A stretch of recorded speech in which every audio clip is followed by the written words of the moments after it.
எல்லாருக்கும் வணக்கம். நம்ம தமிழகம் சேனலுக்கு உங்களை அன்போடு வரவேற்கிறேன். மதுரை விழாக்கோலம் பூண்டாலே மனசெல்லாம் சந்தோஷத்துல துள்ளுங்க. உலகமே வியந்து பார்க்குற மதுரை சித்திரை திருவிழாவோட சிகர நிகழ்ச்சி எது அப்படின்னு கேட்டா சின்ன குழந்தை கூட சொல்லுங்க. அதுதான் நம்ம அழகர் தங்க குதிரை வாகனத்துல வைகை ஆற்றுல இறங்குற அந்த பரவசமான காட்சி. 2026 இந்த வைபவம் என்னைக்கு நடக்குது, அழகர் எப்போ வைகை ஆத்துக்கு வர்றாரு அப்படிங்கிறத பத்தி இந்த வீடியோவில் பார்க்கலாங்க. மதுரை சித்திரை திருவிழா ஏப்ரல் கடைசி வாரத்துல கோலாகலமாக தொடங்க போகுதுங்க. முக்கியமான சில தேதிகளை முதல்ல குறிச்சு வச்சுக்கோங்க. ஏப்ரல் 28 செவ்வாய்க்கிழமை மதுரைக்கு அரசியான மீனாட்சி அம்மனோட பட்டாபிஷேகங்க.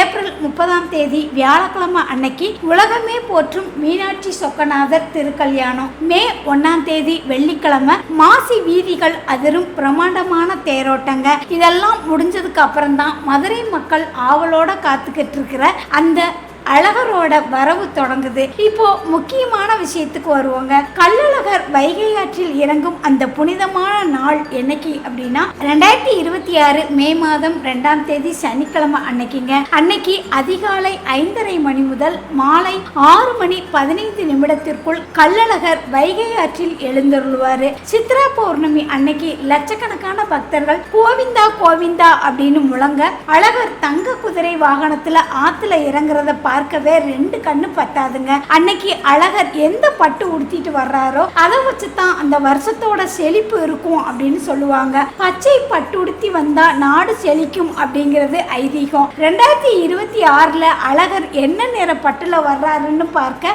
நாமும் ஆவலா இருப்போங்க. தன்னோட தங்கை கல்யாணத்துக்கு கிளம்பி வர்ற அழகர் கல்யாணம் முடிஞ்சிருச்சுன்னு தெரிஞ்சு கோச்சுக்கிட்டு ஆத்துலயே திரும்பி போறதா ஒரு வரலாறு உண்டுங்க. ஆனா அந்த தம்பியோட வரவு மதுரைக்கே ஒரு புது உற்சாகத்தை கொடுக்கும். அழகர் மதுரைக்குள்ள நுழையும் போது கொடுக்கப்படுகிற எதிர் சேவையும் அன்னைக்கு நடக்கிற கொண்டாட்டங்களும் சொல்ல வார்த்தைகளே இல்லைங்க. 2026 சித்திரை திருவிழாவுக்கு நீங்க மதுரைக்கு போறீங்களா? நீங்க எந்த வருஷம் அழகர் திருவிழாவை நேரடியா பார்த்திருக்கீங்க அப்படின்னு கமெண்ட்ல சொல்லுங்க. இந்த தகவல் உங்களுக்கு பிடிச்சிருந்தா மறக்காம நம்ம தமிழமுதம் சேனல் லைக் பண்ணுங்க, உங்க ஃப்ரெண்ட்ஸுக்கும் ஷேர் பண்ணுங்க, சப்ஸ்கிரைப் பண்ணி பெல் ஐகானை தட்டி வச்சுக்கோங்க. அப்பதான் இது போன்ற ஆன்மீக தகவல்கள் உங்களை தேடி வரும். மீண்டும் ஒரு சுவாரஸ்யமான வீடியோவில் உங்களை சந்திக்கிறேன். நன்றி, வணக்கம்.